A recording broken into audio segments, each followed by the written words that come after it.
Lina, kaip keitėsi tavo pačios gyvenimas, apskritai kaip žmonės gyvena, kuriem nutinka pabudimas, kuriem nutinka nušvitimas, yra šeima, yra vaikai, yra sociumas, darbas. Kas tuo metu nutinka? Tai vėlgi pradėsiu senai žinoma tiesa ir girdėtų posakio, kad prieš nušvitimą kapoji malkas ir nešioji vandenis, po nušvitimo kapoji malkas ir nešioji vandenį. Kaip ir sakiau, gyvenimas pats iš esmės, jisai nesikeičia, nepasikeičia, nes Lina lyg lieka, viskas lieka, tu neišimsi iš lygties, neatsisakysi, neišeisi į kalnus arba į olą, kaip tai darydavo mokytojai prieš 200 metų, 300 metų, kas tuo metu atrodė ok. Ir sakyčiau, netgi tas laikotarpis, kai būtent tas pasikeitimas sąmonėje įvyksta, iš tikrųjų jisai reikalauja labai daug ir jėgų, ir laiko. Ir ypač, kai tu esi, tarkim, vienas, kai nėra kas tau padeda ir pasako, nes tas vedimas jisai reikalingas ir po. Nebūna lengva. Iš tikrųjų, nes tikrai tuo metu, kaip ir sakau, visa sistema persistato. Tiek fizinė, tiek emocinė, tiek mentalinė, tiek tavo tiesiog visas tas jutiminis pasaulis jisai keičiasi. Ir vėl keičiasi jisai ilgainiui. Tačiau kas įvyksta tam subtiliajam lygmenį, kadangi, kaip ir sakiau, keičiasi tankumas arba tankis. Tas angliškai dažnai ignorance arba density. Tai yra iš to užsispaudimo, užsitraukimo pradeda sistema po truputį atsidarinėti. Arba jau, jeigu, tarkim, kadangi aš pati dirbau ir su asmenybinė dalim iki realizacijos, tai vis tiek tavo dažnis jisai kyla, jisai aukštėja, nes tu tos visus užsispaudimus, tu juos pradedi sužiūrinėti ir jie pradeda prasisklaidyti. Tai kas vyksta tuo metu, keičiasi apskritai tavo kaip sistemos vibracija ir mes esam visi energinės būtybės ir mes vienas kitus atpažįstam pagal energiją. Netgi yra tos pasakymas, turbūt ne vienam vaikystėje sakė mama ar tėtis, jeigu bijai šuns neik, ar tai nespuls, nes šuo jaučia baimę. Čia lygiai tas pats, mes identifikuojam vieni kitus pagal energiją ir kai mūsų kažkas pasikeičia, juk jaučiam, kad kažkas ten pradeda pykti arba užsidaro, mes jaučiam, kad kažkas pasikeitė. Tai galbūt tas pirmasis pasikeitimas buvo, kai žmonės arba pradėjo nebeatpažint, arba pradėjo nebepastebėti, kadangi tankis pasikeitė, kadangi po truputėlį, ne veltui ta metafora arba simbolis yra besiskleidžiantis lotosas, nes tu atsidarai ir tavo sistema tampa, ir tavo energija tampa visa arba visuma. Tai būdavo atveju, kai arba staiga prasideda labai didelį pykčia arba agresija mano adresu ir nesupranti, kas yra, nes tiesiog tų žmonių sistema neatpažįsta manęs. Ir natūralu, kadangi tie tapatumai, yra dalis tapatumų, kurie nukrenta iš karto, tu pradedi nebedaryti taip, kaip anksčiau darydavai, nes nebelieka priežasties, kodėl. Aš nesakau, kad tu nenustoji gaminti ar ten kažką, bet tarkim, jeigu iš nesaugumo, ten visą laiką bandai kažką įtikti arba tūpčioti ir staiga tu tą nustoji daryti, nes nebematai prasmės ir žmogus mato pasikeitimą ir nesupranta, kas vyksta. Tai čia yra vieni iš pavyzdžių tokių. Aišku, vaikai, kadangi tave mato kiekvieną dieną ir jie jaučia tave labiau, yra tam tikras niuansas, yra tam tikri dalykai, bet iš tikrųjų daug pasikeitimų įvyko. Bet, kaip ir sakiau anksčiau, realizacija arba nušvitimas yra tiesa, yra tiesos atsibudimas. Arba tu atsibundi į tiesą apie save, kas tu esi. Tai tarkim, ten tos vietos, kurios buvo neaiškios arba nematomos, ar to vietoj, kur nesakei savo tiesos, ta tiesa pradeda lysti. Ir tas pusiausvyrą arba tas balansas, jisai pradeda ateiti tavo gyvenimą. Tai iš tikrųjų, pirmi metai jie nėra lengvi, nes labai daug viskas keičiasi. Tai kaip ir sakiau, galbūt tiems mokytams prieš 200-300 metų jiems buvo paprasčiau, nes jie galėjo sau leisti išeiti į olą. Man, kai vyko pasikeitimas, aš turėjau šeimą, aš buvau šeimoje, aš buvau ištekėjusi, yra vaikai, yra darbas, tai yra 21 amžius. Ir tiesiog tu turi toliau gyventi gyvenimą ir turi užsidirbti duonai ir turi daryti tai, ką tu darei iki tol. Tik tai, aišku, natūralu, kad tai, ką aš dariau, nebuvo mano širdies darbas ir ilgainiui tas dalykas jis irgi pasikeitė. Tai galbūt taip sakyčiau, tas ėjimas į tiesą, jisai nebuvo labai, labai malonus, jisai nėra malonus, vėlgi jisai priklauso nuo to, kiek dalykų, su kiek dalykų save tapatina iki tol. Ir kiek nematei savęs kaip asmens, kaip asmenybės, kai nematei savo programų, kiek turėjai konceptų ir suvokimų.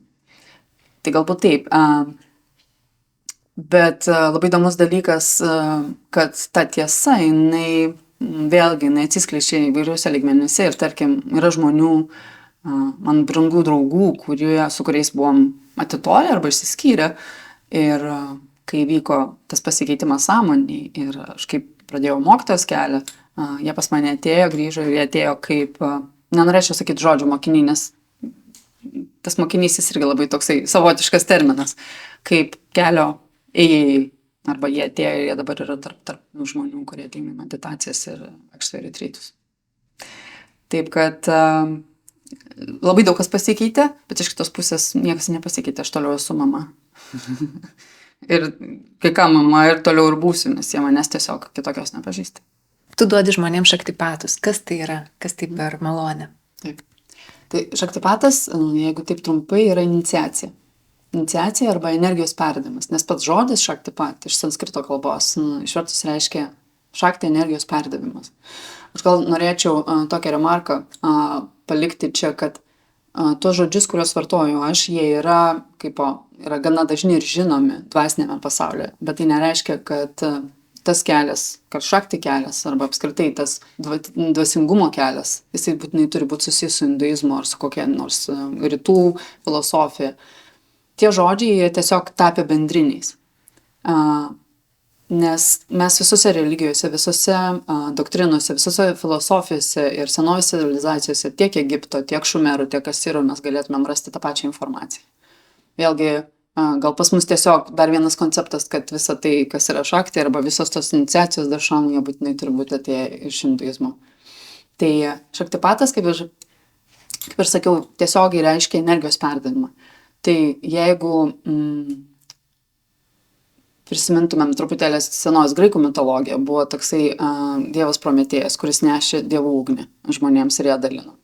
Tai jisai nešė iš aukuro arba iš to pagrindinio Dzeuso šventyklos arba iš tos pagrindinės šventosios ugnies. Tai šaktipatas yra būtent energijos perdavimas iš šaltinio, iš šakti šaltinio arba iš tos pradinės vibracijos, iš dievo, galima vadinti kaip norit, perdavimas, tai yra perdavimas ir uždegimas jūsų pačių esančios kundalini arba šakti. Tai yra aš veikiu kaip degtukas, kuris uždega jūsų pačių ugnį. Tai nėra mano energija, kuri perdavama. Tai yra energija, kuri eina pro mane. Tai yra ta žalia dieviška energija, kuri eina pro mano sistemą ir jinai kiekvienam jūsų, su jūsų pačiu pajėgumu ją paimti, yra perdavama. Tačiau yra vienas niuansas.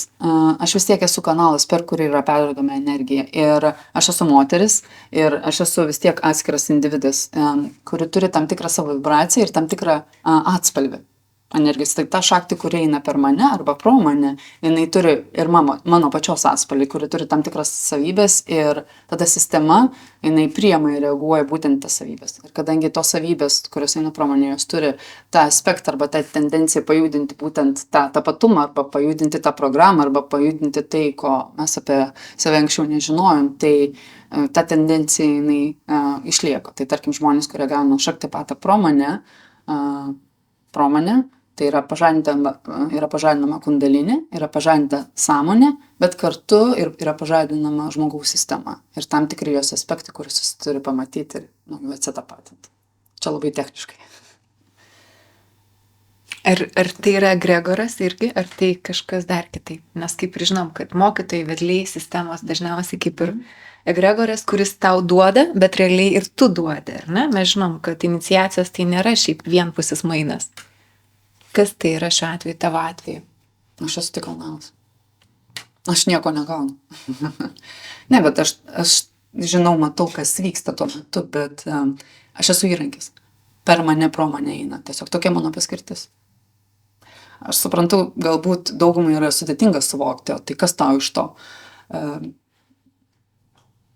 Kas man iš to? Tai yra mano sąmonės, mano sielos irgi kelias, tai yra mano pačios evoliucija lygiai taip pat būti įrankiu, būti kanalu. Ir taip aš gaunu tolimesnį augimą lygiai taip pat, nes matydama arba patirdama tai, kas vyksta kituose, tai yra dar vienas šaltinis man kažką atpažinti arba pažinti ir taip lygiai taip pat evoliucionuoti ir tobulėti kaip sąmonė. Ir kaip asmenybė lygiai taip pat. Nes Lina niekur nedingsta, Lina toliau turi savo gyvenimą, turi savo užduotį, turi savo karmą ir turi savo evoliucijos kelią. Aš tai gal pridurti galėčiau apie tą, Linai, kad, pavyzdžiui, nušvitimas, man asmeniškai, tai yra kaip mes vienas bet kito negalim. Va tas paaiškinimas, kodėl per vienas ar kitas žmogus, kuris yra atitinkamam kelyje savo, vat, perduoda, kodėl vat, Lina, kodėl vat, tie Gregoriai, kodėl visi tie. Mes vienas be kitų negalim, mes esam kaip vienas, bent taip aš manau. Ir visi daro tai, ką gali. Mokytojai, mokiniai, visos specialybės, visos, sakysim, išraiškos, realizacijos, man kažkaip yra ganėtinai suprantama. Tas, jeigu kam nors klausimas kyla, kodėl vat, aš, kodėl tu. Mes iš esmės esam vienas, bet kelyje vat, yra, nes aš visą laiką galvoju, kodėl vat, aš ieškau mokytojo. Reiškia, kažko nežinau, kažkoks klausimas yra, kažko dar vat, kelias veda, kaip kopėčiom lipti. Vis lipi aukštyn, bet galima aišku ir nukristi. Aš sakyčiau taip, kad mokytojas yra tiesiog keli žingsniais prieki. Tiesiog žmogus tiesiog jau mokytis. Taip, bet jis toliau. Ne veltui sakoma, ne, kad mokinys ir mokytas yra vienas ir tas pats. Taip, visiškai sutinku. Kiekvienas daro tai, kam turi paskirtį. Nes vis tiek visa tai yra viena didelė sąmonė. Ta sąmonė turi savo tų skirtingų aspektų. Tai mes esam tos individualios atskiros mažos sąmonytės, per kurias ta didžioji sąmonė ir patiria save per tos skirtingus aspektus. Bet vėlgi tos mažytės sąmonytės arba tie skirtingi kampai ir yra ta viena didelė sąmonė. Čia kaip kilimo raštas. Jeigu mes jį pasižiūrėtumėm, visur yra vat, tie simboliai, mažiukai, elementai, bet visą tai sudaro vieną didelę sąmonę. Tai sąmonė yra vienas didelis kilimas, kurį mes ir sudarėm. Nes kaip ir sakoma, kad pilų klausimų ir teiginių nebūna, nes ateina iš tos pačios sąmonės.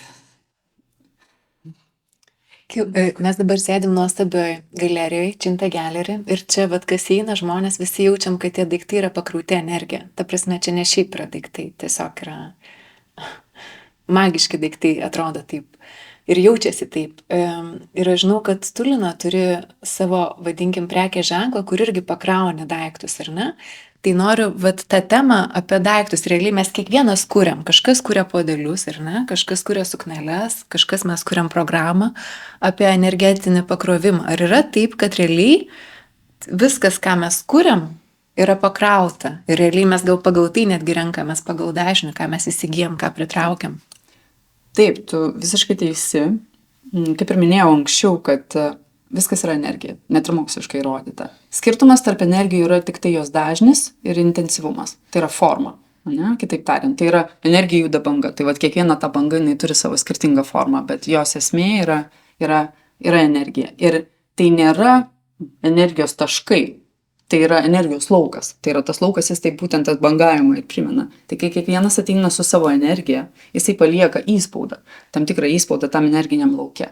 Arba tą patį atspalvį. Na, tarkim, kaip aš minėjau apie šaktipatą, ne? Kai aš perduodu šaktipatą, vis tiek tai yra atspalvis, kuri palieka Linos, kaip tu sakai, pavadinai, egregoras arba sankaupa energinė. Čia jau labai moksliškai skamba. Tai lygiai taip pat, kai mes kažką darom, mes paliekam irgi savo energiją. Rūbuose irgi, ne? Kodėl, pavyzdžiui, mes ateinam pas vienus namus ir sakom, čia tavo gera aura. Mes vadinam įvairiausiais žodžiais, nes tiesiog mums sudėtinga gana dar įžodinti tą dalyką, kas tai yra. Bet tai, ką mes ir jaučiam tą pirminę vibraciją, tik tai žodžiai ir formos gali būti skirtingos. Taip, mes kiekvienas ir paliekam tą savo įspaudą arba tą savo vibraciją arba tą savo energiją. Daikte, kurį kūrėme namuose arba netgi kėdėje arba daiktai, kur mes sėdime. Nes, nežinau, turbūt irgi girdėjote, kai ypač buvo populiaru ten iš antrų rankų. Ne, šitie rūbai, kai žmonės sako, aš, pavyzdžiui, negaliu jo nešioti, nes aš jame blogai jaučiuosi, nes jaučiu kito žmogaus energiją. Tai vėl viskas yra energija ir viskas palieka savo įspaudą. Ir tas įspaudas turi skirtingą vibraciją. Ir jeigu mūsų vibracijos arba laukai nesutampa, arba įvyksta disonansas, tada mums tie dalykai netinka. Taip mes ir nesutampam, bet tai nereiškia, kad tai yra bloga energija. Tai tiesiog ta vibracija netitinka mūsų vibracijos, arba tas dažnis netitinka mūsų dažnį. Nes mūsų bangelė yra tiesiog kažkur kitur. Lietuva, Naujoji Zelandija. Dažnis, energija, vibracija, pasakyk apie kiekvieną kažką. Taip, labai didelis skirtumas. Šiaip aš galėčiau pasakyti, kad mūsų Lietuvos energija yra labai tinkama pradėti visom dvasiniam kelionėm. Nes mes iš to, nes sutikite, mūsų energija, mūsų šalies energija, jinai yra gana tanki, jinai gana sunki yra. Bet aš kaip sakau, kad Lietuva yra labai puikiai dirba visom sėklom pradėti išdėkti, nes sėklos yra pačios atspariausios ir pačios gajausios. Bet tas pats ta energija, ta erdvės, ta galimybių energija, tarkim, tas lengvumas, vibracinis lengvumas Naujojo Zelandijoje, jisai tikrai yra didesnis. Bet vėlgi, jeigu žiūrėt globaliai, Žemėje yra vietos, kurios yra intensyvesnės, Žemėje yra vietos, tie vadiname sukūriai arba verpetai energiniai, kur yra tiesiog energija stipresnė ir kelis kartus sukasi, yra vietos, kur Žemė ilsisi. Nes apskritai viso pasaulio arba visos kūrinijos principas yra pusiausvyra, yra balansas. Tai yra vietos, kurios sunkesnės, yra kurios lengvesnės, bet tai nėra geresnės ar blogesnės vietos, nes galų gale viskas susideda vieną gražią pusiausvyrą, o pusiausvyra ir yra tobulumas. Todėl pasaulis yra tobulas.